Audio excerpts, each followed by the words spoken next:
Hello everyone, this is Remlays from 40k Theories, and welcome to the July 2018 edition of the Patreon Q&A sessions. As always, if you want your question answered, then click the link in the video description and help the channel by becoming a patron. Now, let's jump into the questions. Felix Argyle asks, what real-world bands or musicians would each of the factions and gods of 40k represent? Mainly the four gods of Chaos, Imperium, Tau, Orcs, and Space Elves. I'm not entirely sure. I think the Chaos gods would just be a variation of, like, extreme metal. Like, Khorne would be... I imagine Khorne being something like Carcass. Nurgle would be some sludgy death grind. Tzeentch would probably be Dream Theater, actually. Being very technical and overly complex. And Slaanesh would be some synthwave band, I don't know. The Imperium, it would be something like, say, Sabaton, probably. Tau, let's say Mad Capsule Markets. The Orcs would be Napalm Death. And the Space Elves would be Enya. well, the Craft Welders would be Enya. Drukhari would be... The Drukhari would be KMFDM. Brandon A asks, bringing up 40k media, how would you feel about a Chainsaw Warrior movie? I would fucking love Chainsaw Warrior the movie. I would love it. Literally a guy just going around with a chainsaw, slaying monsters and zombies and mutants and cultists. That'd be awesome. Along with that, would you wish for a 40k OVA series about the same quality of Hellsing Ultimate? I've not seen Hellsing Ultimate, I've only seen the original Hellsing, which I thought was kinda shit. But let's be honest, out of other forms of visual mediums other than like comics or whatever, anime's probably the best choice for anything 40k related. I know there's a lot of people who don't like anime in the 40k community, to which I say go and watch the original series of Berserk, and now apply that to a 40k aesthetic. You're welcome. Ulbrich asks, do you think Games Workshop should reveal who the Lost Primarchs and Legions were, and what happened to them? No. The reason for this is it will never live up to the hype.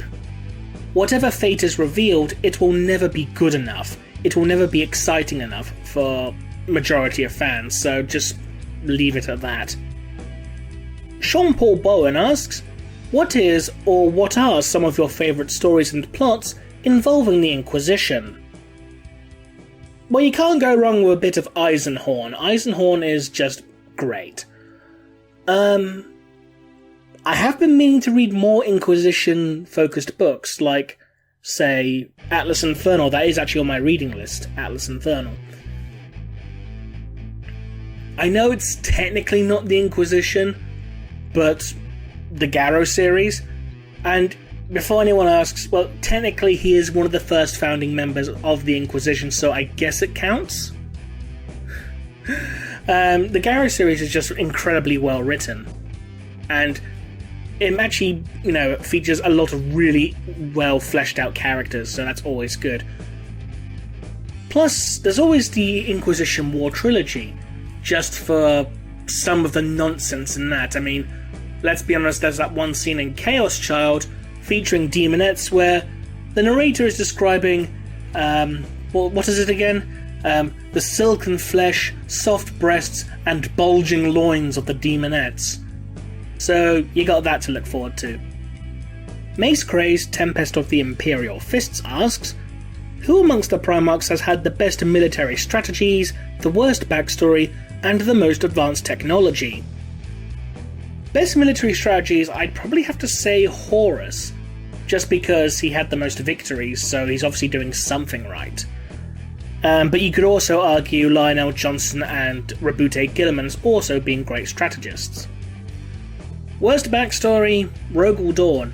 He just showed up one day when the Emperor was by Inwit. It's like, hello there, father, I am Rogel Dawn, your son, I'm here to come with you. Yes. Most advanced technology.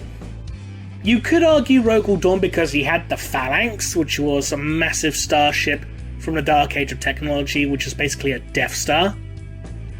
But at the same time, you could also argue Corvus Corax, considering his Legion was the first one to get the Mark VI armor, the Corvus pattern armor.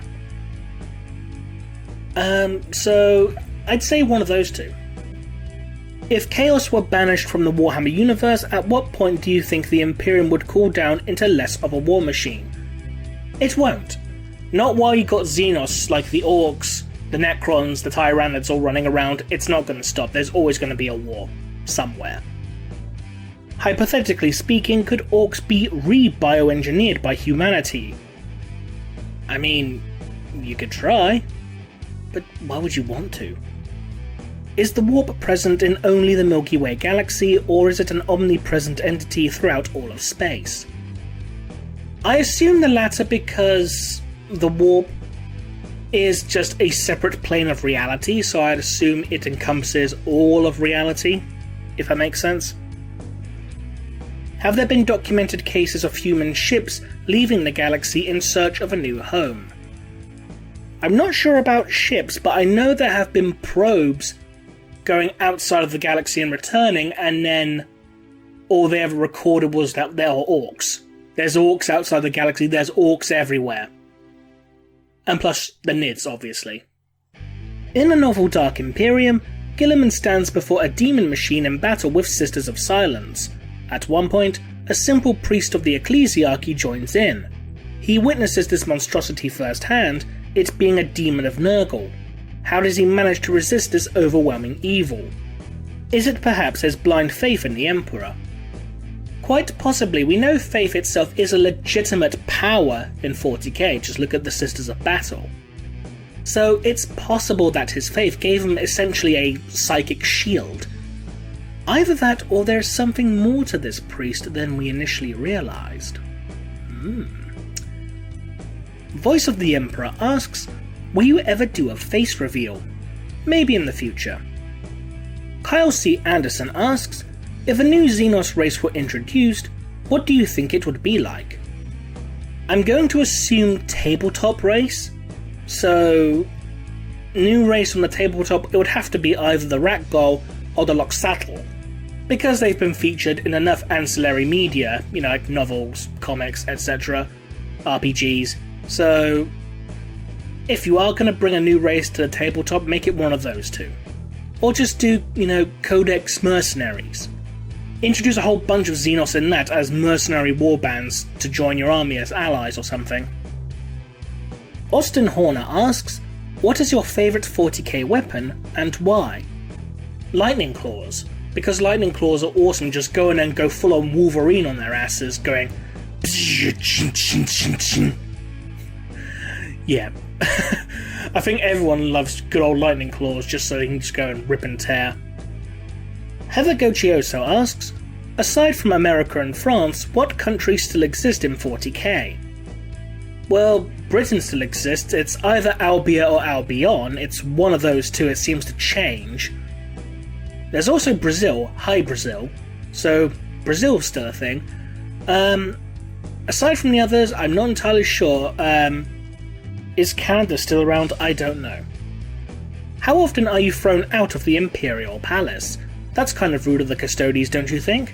Oh, it's exceptionally rude, and I'll be complaining to the Union about it. What do you think Ortec Moore found on Bot?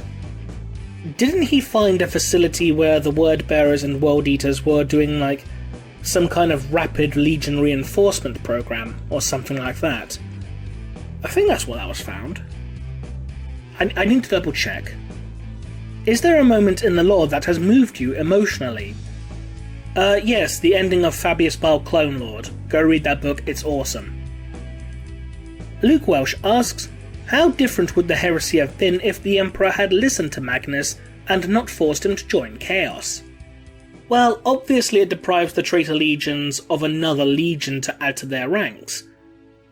In regards to what else would be different, it probably would ultimately depend if Magnus and his legion was able to reinforce Terra. Because let's be honest, if the traitor legions attacked Terra and there were 4 legions as opposed to 3 there, it would have been a lot harder for the traitors to break through. Plus, let's be honest, the Emperor himself could have joined in the battle a hell of a lot earlier, because Magnus himself could be sitting on the Golden Throne to deal with it while the Emperor go out and kicks some ass. Brent Feast asks, in your 40k for Newcomers series, do you think you would possibly make a video explaining some of the major differences between 30k and 40k, if Space Marines can go Renegade for reasons other than joining Chaos, and if they could possibly join the greater good? I will do a video explaining the differences between 30k and 40k, and I do have a video lined up for Renegades. In regards to Space Marines joining the Tau, however, stay tuned. If the Great Horned Rat managed to exclusively corrupt a Space Marine chapter, what do you think his unique Cult Marine would be like? Considering that the Horned Rat is basically just a bastard love child of Tzeentch and Nurgle, it would probably be Plague Rubric Marines or something stupid like that. Zero Hits asks, would the Warhammer 40k adventure books be better if they followed a gang of children born into and being raised in an Imperial Guard regiment? I think that could be a good 40k story in general, just focusing on a group of white shields progressing through the ranks from childhood to adulthood and becoming a fully fledged Imperial Guard soldier. I think that could work really well if you get the right author. Mark Heafield asks, if the Infinity Stones from the Marvel Universe existed within 40k, who should gain possession of them? I'll be honest, I know fuck all about the Infinity Stones, so I'm gonna have to pass on this one. I'm sorry. And finally, Diego Flores asks, with the last few codices coming out in the near future, do you think we will start seeing campaign books that also flesh out even more of the Indomitus Crusade and the galaxy at large? Without a doubt, yes. We've had campaigns ever since 2nd edition. We had Storm of Vengeance, which was Nazdreg and Ghazghkull against the Dark Angels. 3rd edition, you had Codex Armageddon, which was the 3rd War for Armageddon. You also had Codex Eye of Terror, which was the 13th Black Crusade before it got completely retconned into never happening and then brought back for 7th. In 7th you had Wrath of Magnus, Gathering Storm, Kaon, etc. So yeah, we're gonna get some, I have no doubt. And that concludes this edition of the Patreon Q&A sessions. As always, if you want your questions answered, then click the link in the video description below and help this channel by becoming a patron, where you can join the 40k Theories Discord server, as well as see some exclusive content. So until next time, this has been Remlace from 40k Theories, and we'll see you again soon.